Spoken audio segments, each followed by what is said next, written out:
aquí. Y díganme, así, abuelo pájaro, ¿estos riñones de qué especie es? Bovino. De bovino. ¿Por qué? Solo porque sé que esa forma tiene, no sé, en realidad. Sí, pero más que la forma, el aspecto, la Aspecto superficie externa. morulado. Sí, más que No, modulado, porque morulado lobulado es dijiste, sí, perdón. Son lobulados.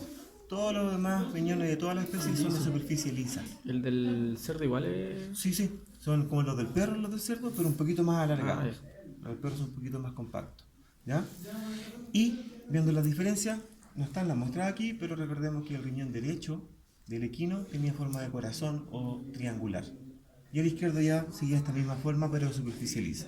Por lo tanto, el riñón derecho del bovino se puede jugar con él y se le puede escribir, primero que nada, sobre la base de entender que tiene una forma, recibe esta forma porque es aplastado dorsoventralmente, así, dorsoventralmente, no de lado. Vamos encontrando con una cara dorsal, una cara ventral, un polo craneal, un polo caudal, ¿cierto? Y un borde medial y un borde lateral. Ahora, todo esto que dije recién se puede hacer con todos los órganos, ¿eh? Pero es como para familiarizarse un poco más con el cuento. ¿A qué voy? El riñón derecho del bovino va a tener esta estructura en la cara ventral. Y cuando yo digo esta estructura, ¿a qué me refiero? Esto de aquí, ¿qué hablábamos? El, el ilio. El ilio renal.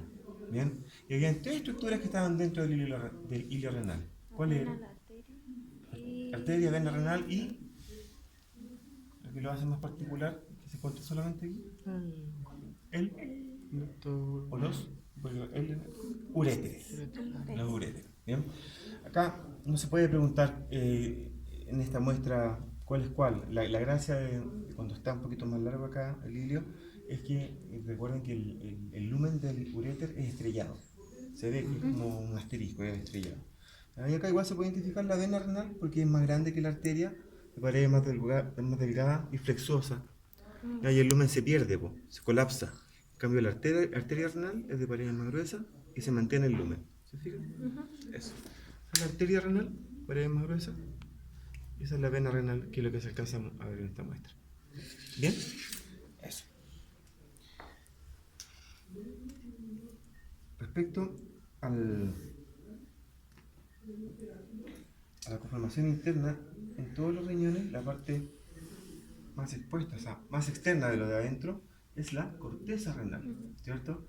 ¿Y qué encontrábamos ya a nivel microscópico en abundancia de ese nivel?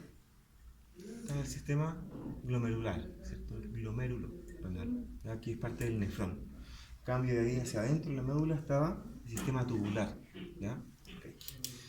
Entonces, un poco más adentro, también veíamos otra estructura, que son un poquito más oscuras, que tengo pinchada una, identificada con mi dedo gordo otro. ¿Qué corresponde a eso?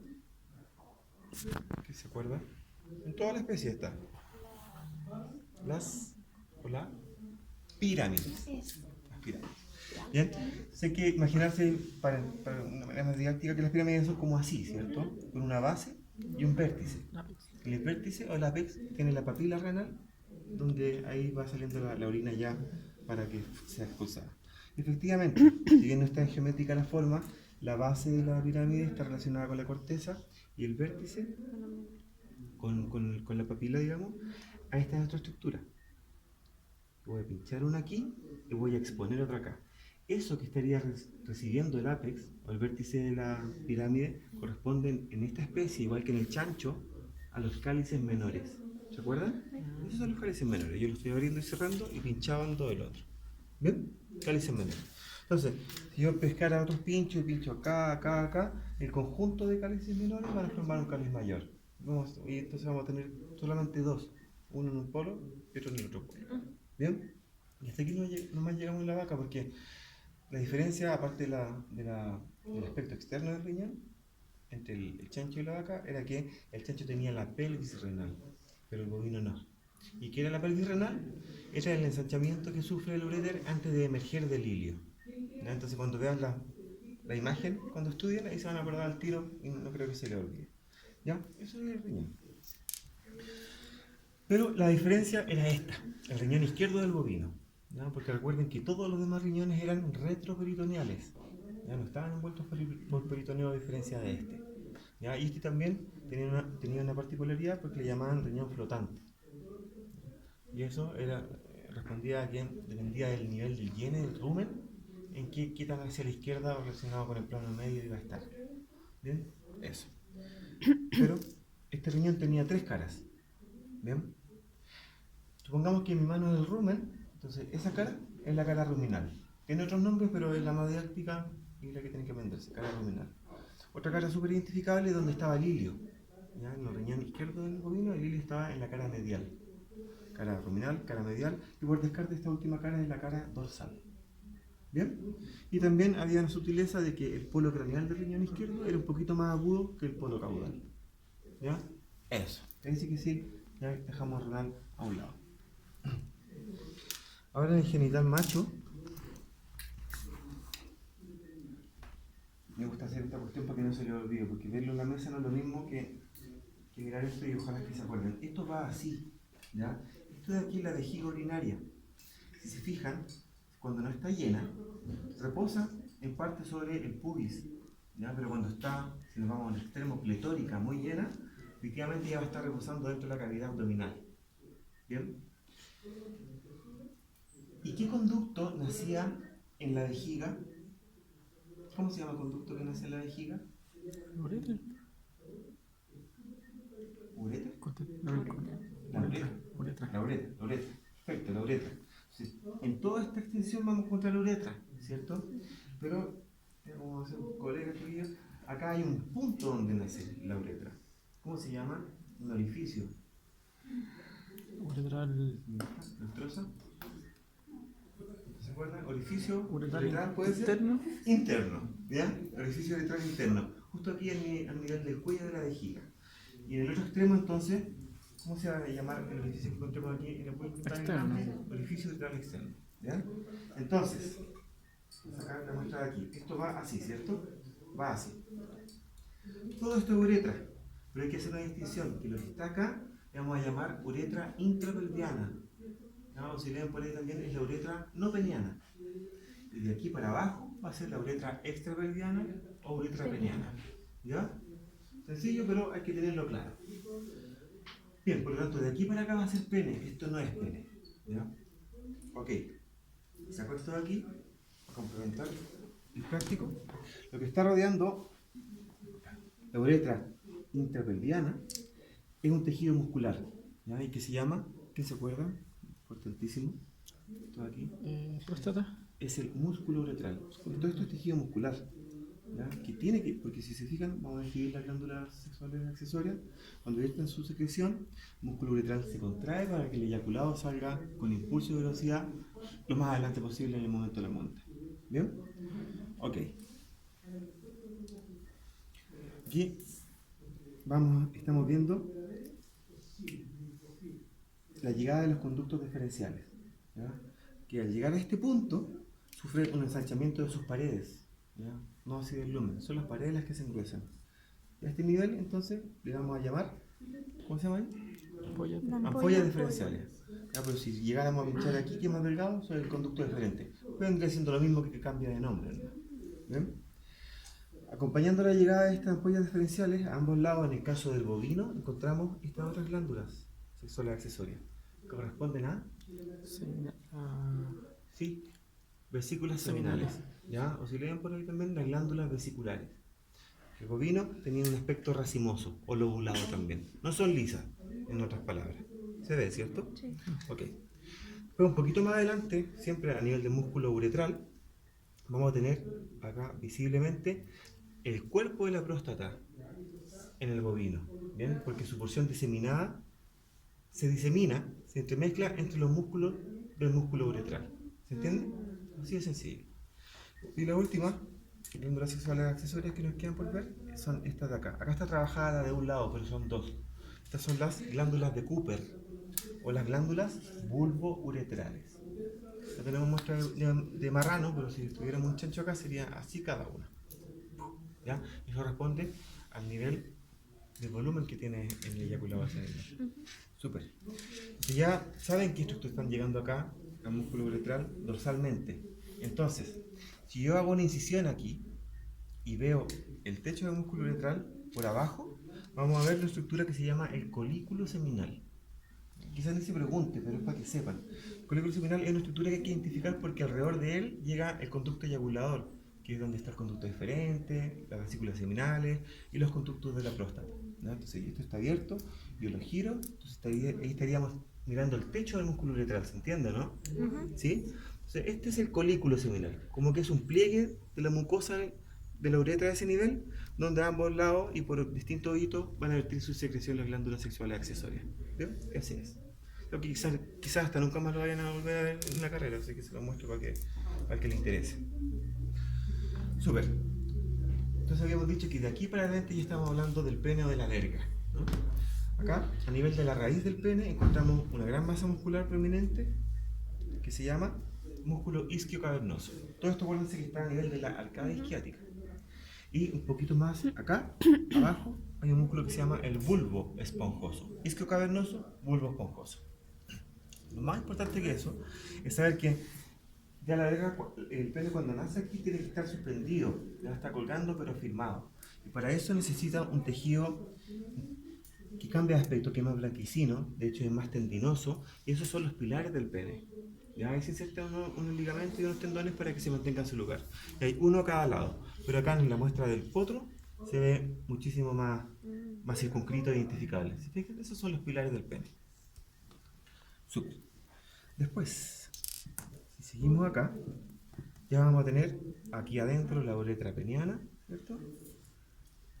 Y habían dos especies que respondían a esta forma en el pene. La S peniana. La S peniana o flexura peniana, hay todos estos nombres. ¿El bovino? ¿Mm? El bovino y el cerdo. marrano, sí, el berraco, el chancho. Súper. Entonces ahí entra a participar esta otra estructura que es bien importante, que corresponde al músculo retractor del pene. Este es el músculo retractor del pene. Por lo tanto, cuando no hay monta, el pene está en reposo, por decirlo de alguna manera, está formada la S peniana y estaría contraído este músculo, porque retrae el pene. Pero se complementa esto con la función de otro músculo que se llama músculo retractor del prepucio, que para que se mantenga la S peniana, ese tiene que estar relajado. Porque si retrae el prepucio para exponer el pene, tiene que estar relajado, ¿cierto? En cambio, el retractor del pene tiene que estar contraído. Cuando hay erección, este se relaja, este se estira y el retractor del prepucio expone el glande. ¿Ya? Es el mecanismo. ¿Bien? Súper. Y bueno, no me atrevería a hacer una pregunta en el práctico de esto, pero es para que lo vean por lo menos. Yo justo donde voy a estar pinchando es la uretra. ¿Bien? Este es una parte del pene cortado a cierto nivel. Entonces, el tejido eréctil que rodea la uretra, el que está inmediatamente alrededor de ella, es el cuerpo esponjoso, el esponjoso. Y el de más arriba, el más dorsal, ese es el cuerpo cavernoso. ¿Ya? Igual las imágenes que están en las clases están súper buenas, pero es para que vean más o menos la textura, no sé, por los colores. Por último, hay una capa que es la más externa de todas, que mantiene todo este tejido en su lugar, que es la túnica albuginea. La túnica albuginea peniana, ¿ya? Que en esta especie, igual que el chancho, acuérdense que era fibroelástica. O sea, y la parte más importante es que sea fibrosa, lo que responde a que la erección en esta especie hace que el miembro se exponga, se elongue más que se ensanche, a diferencia del potro, por ejemplo, o de los humanos. ¿El potro era muscular? Es más elástica que fibrosa. Ah, más elástica que Sí, fibrosa. Ya. sí. ¿Ya? ¿Se entendió la idea, no? Sí. Sí. Bien. Chiquillos, vamos avanzando aquí a poquito. Acá tenemos el genital del potro. Lo que podemos rescatar de esta muestra también es la vejiga. Bien. Las buenas ampollas diferenciales.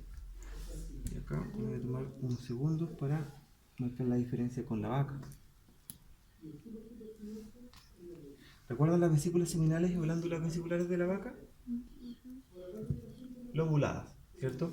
Acá tenemos toda esta cuestión media enredada, entre comillas. Primero que nada, ¿vieron allá el ligamento ancho del útero? Sí. Ya, acá casi nunca se pasa, pero yo lo digo igual. Esto que tengo acá se llama el pliegue urogenital, que si se fijan mantiene a las vesículas en su lugar, los conductos deferentes, ayuda para que se afirmen. Este es como un homólogo, un análogo del ligamento ancho de la hembra, pero se llama pliegue urogenital en los machos, ¿ya? Este de aquí.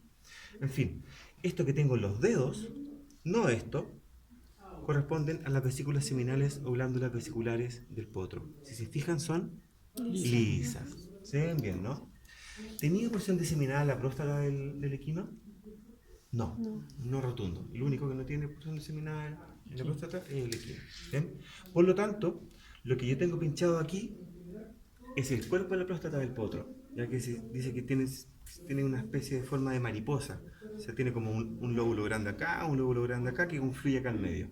¿Ya? Entonces no se confundan con las glándulas vesiculares o vesículas seminales con esto que es la próstata, específicamente el cuerpo de la próstata. ¿Bien? ¿Me quedó claro, no? Sí. Súper.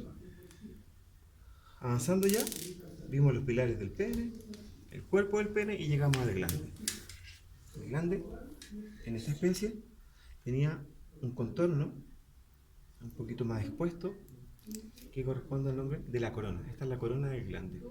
Y aquí donde yo estoy agarrando el glande, un poquito más abajo, es un estrechamiento. El cuello. ¿Cuello? Y es el cuello del glande, este de acá. ¿Bien? Si habíamos dicho que en la vejiga estaba el orificio uretral interno, ¿cierto? Acá encontramos el orificio uretral externo. Pero está la particularidad en esta especie, a diferencia de lo Hacia humano afuera. y de los otros, claro, de que hay un hoyito en el glande nomás donde uno orina y todo. Acá hay un prolongamiento uretral, ¿ya? Que específicamente va a recibir el nombre del proceso uretral, que es eso, ¿ya? Que se puede agarrar con una pinza, ¿ven? Y es propio de los equinos. Este proceso uretral, ¿cierto? Está dentro de un seno que es el espacio y ocupa una fosa uretral también, ¿bien? Y ese está de aquí, ¿ya? Súper identificable, está ahí. Por último, el glande tenía alrededor de él, igual que en el bovino, un prepucio, pero en el caso del equino era el prepucio doble. Este pliegue de piel es el prepucio verdadero, ¿cierto? Y este que está a un nivel más externo, digamos, es el falso prepucio. ¿Ya? Entonces, de una manera es como si yo tuviera el glande ahí, viene un pliegue de piel grande así, da una vuelta, y después viene otro y da la vuelta y se incrusta acá. Entonces, este va a ser el prepucio verdadero, el que queda más alejado del prepucio falso. ¿Ya? Así es sencillo. ¿Y eso? ¿Les expliqué esto? No. ¿Con esto terminamos? Bueno, ya. Y bueno, el fin de semana estuve con un colega haciendo cirugía, así que evidentemente tenía esta parte. Evidentemente, acá, ¿qué es lo que nos estamos viendo? El escroto, ¿cierto? ¿El escroto qué es? Es piel. ¿Ya? Es modificada, está a nivel de los genitales, está provista de pelos y puede o no estar pigmentada. Bien, hagamos el trabajo, ¿ya? De que, y supongamos que esto es el escroto, ¿ya? Si yo le hago una incisión al escroto y lo abro, recuerden que por dentro estaba el dartos y había como una telita de araña pegada también que era la fascia de Cooper o la fascia espermática. Bien, el escroto forma una bolsa escrotal para ambos testículos. Bien, en cambio el dartos emite un tabique artoico, por lo tanto va a haber una bolsa artoica para cada gónada. ¿Bien? Estupendo. Entonces ya, sacando el escroto con el darto y la fascia que se van juntas, vamos a llegar a esta capa o túnica, que sería la misma que esta. ¿Ya? Yo la estoy tocando aquí, con la pinza la puedo tomar. Porque tomar esto, evidentemente, se ve que no es igual que esto, ¿cierto? ¿Y esto a qué corresponde entonces? ¿Quién se acuerda? Miren la textura, que es dura. Esta es la Eso es. fibrosa, ¿ya? Esta es la fibrosa, la túnica fibrosa. Bien, y tiene que ser fibrosa y bien recibido, le pusieron un nombre. ¿Por qué? Porque se va a insertar este músculo. Es el músculo cremaster. Este es el músculo cremaster, y es dependencia, músculo oblicuo abdominal interno. ¿Bien?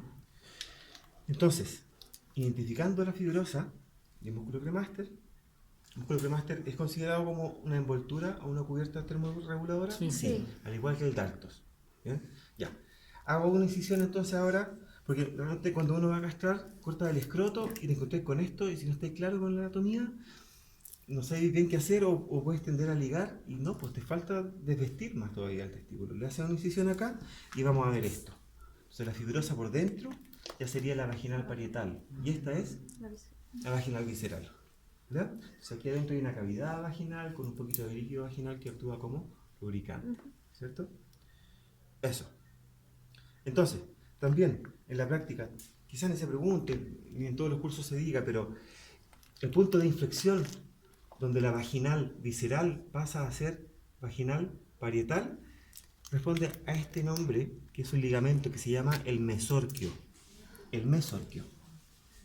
¿Ya? Ese es el mesorquio. Por si alguna vez lo leen, por último aquí lo están viendo para que se acuerden. ¿Ya? Es donde pasa a ser en este punto vaginal, visceral y parietal. Entonces yo para poder realmente castrar tengo que tener esto acá y dejar el escroto con estas capas en el animal para después tirarlo para allá y ligar. Entonces siempre se van a topar en este punto, en perro, en gato, en todo, con esto. Entonces uno lo que hace es simplemente desgarrar y tirar. O cortar según la técnica que ustedes quieran. Y ahí después ya pueden ligar y se quedan con el testículo en la mano. Y después si es perro, un punto, si es gato, se junta nomás el escrotito, se le echa el arte spray, se limpia un poco y queda así. ¿Ya? Eso. Seguimos, chiquillos. Va a haber una estructura, ¿cierto? Siempre relacionada con los testículos. ¿Y qué es esta? ¿Cómo se llama? Epidídimo. El epidídimo. Muy bien. ¿Ya? Y todas las cosas van a tener una cabeza, un cuerpo y una cola. ¿Ya? Que puede ser más notoriamente grande o no que la cabeza, la cola. Pero sí o sí de la cola vamos a encontrar que nace, ¿qué es esto? El conducto deferente. ¿Ya? Entonces el conducto deferente tiene una porción testicular, una funicular, que es la que pasa por el canal inguinal, y una abdominopelviana, que es cuando llega aquí ya a la pelvis. Bien. Entonces, si yo abro el testículo, que son las criadillas y se comen. Yo no la he probado, pero había el intento. ¿Sí? No, está bien. Ya, vamos a ver. Esto que tenemos acá es el parénquima testicular, el tejido noble, el tejido funcional. Aquí es donde se producen los espermatozoides. Una vez ya producido, los túbulos seminíferos confluyen, se juntan en un rafe medio, que le vamos a llamar el mediastino testicular. ¿Se nota que es un colorcito más blanco, no? Ese mediastino testicular no lo tiene el equino. La única diferencia. Pues vamos a comparar bien puntual la diferencia, ¿cierto? Súper. Entonces, confluyen los túbulos seminíferos en el mediastino testicular para después irse al epidídimo, donde se capacitan y maduran los espermatozoides, para que una vez ya cuando sea la eyaculación estén ya en condiciones de poder fecundar a la ovocita. ¿Bien? Ok, pero hay una sutileza entre la vaginal visceral y el parénquima testicular. También vamos a encontrar una leve túnica, que es la túnica albuginia testicular. ¿Ya? Esa cosita blanca chiquitita que separa el parénquima de la vaginal visceral es la albuginia testicular. ¿Ya? Porque ni me acuerdo si es que mostré acá que también externamente había una túnica albuginia peniana. Sí. Ah, ya. El mismo, pero con distintos nombres, por supuesto. Bien, y por último, chiquillos, se explicó que la arteria testicular o espermática bajaba un poquito flexuosa, pero la que volvía enrollándola era la vena testicular. ¿Ya? Y eso responde a esta estructura que se ve muy bien, muy preguntable. ¿Y cómo se llama? Plexo pampiniforme. El plexo pampiniforme. Muy bien. ¿Ya? Pero ojo ahí, es todo esto, que por el corte se ve así. ¿Ya? Pero este es el plexo pampiniforme. Si la pregunta obvia, ¿es considerado esto como una estructura termorreguladora o como una cubierta termorreguladora? Una estructura. ¿Ya? Entonces ahí ya van cachando un poco la mano en las pruebas, tienen que leer lento y no responder apurado porque de repente uno se sabe la materia, pero de puro ansioso contesta mal. Entonces, ¿qué estructuras termorreguladoras tenemos en el testículo? Solo una, el plexo pampiniforme. Pero ¿qué cubierta o envoltura? El dartos y el cremaste. ¿Ya? Ese es el resumen. ¿Bien? Ya. Y eso, pues, así que si que no hay dudas, el práctico del reproductor sería ese. ¿Bien? Profe, la próxima semana hay Hay en cana de lo que pasó el doctor y lo que pasé yo. Ya, vale. ¿Ya? Que nos vaya estupendo.